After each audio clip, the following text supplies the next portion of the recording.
Welcome to Novels Alive, Live the Story, brought to you by doTERRA, certified pure therapeutic grade. Today's guest is New York Times bestselling author and international bestselling author, James Rollins. Welcome to Novels Alive. Today I have New York Times bestselling author James Rollins. Now you're an international bestseller. Yes, 30 different languages, many other countries. Yeah, I knew you were international, and I don't know why I didn't just say that, because that is huge. Well, I have a huge international following.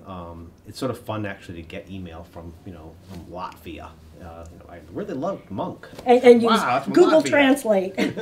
Yeah, oftentimes they do send in the native language, which is like, okay, I hope that's not an insult. Yeah, no I'm going to take it as a compliment.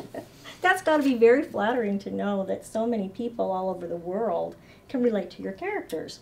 Yeah, it's very it's humbling too to just know that your work's spreading all that far around the world.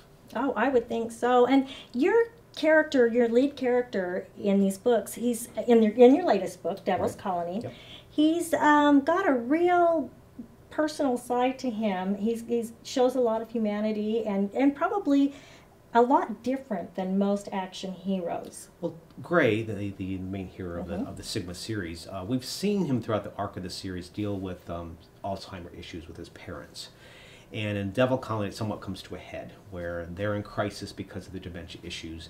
At the same time, he's trying to be pulled away into this big grand adventure. And it was a great thing to explore, because here we have an action hero having to do with very personal issues at the same time, trying to balance his professional life and his personal life.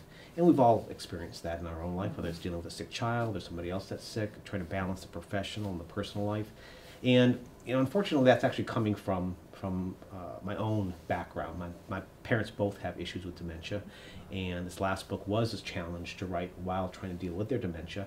And so writing the book was actually a way of sort of working through and experiencing that, and it was sort of complimentary. I every now and again got little notes from readers saying, I have a parent that has Alzheimer's, and I saw what Gray was going through, and that was so realistically portrayed. I'm wondering, are you yourself going through the same issue? And I would admit, yes, I am. And all those emotions that come with right. It's very powerful. Losing a parent slowly. It humanizes the character. I think it's a reflection for people that want to, that maybe are juggling with that same issue, to see how Gray resolves it. Again, it's just a way of stripping that flak-jack wearing muscle guy with the big gun, looking behind that facade to find the man behind that superhero. Yeah, because I think a lot of times your hero, I'm always wondering, well, where the heck is their family? Do they have no family? Right. Do they have no siblings? Do they have no parents? And like let's say the Bourne series, he didn't have a family. That's why he was chosen. And yet I think when you have this, your readers can relate more to it. Exactly. I think it's much more for the average reader to be able to go, gosh, I could be that person because I'm experiencing similar things.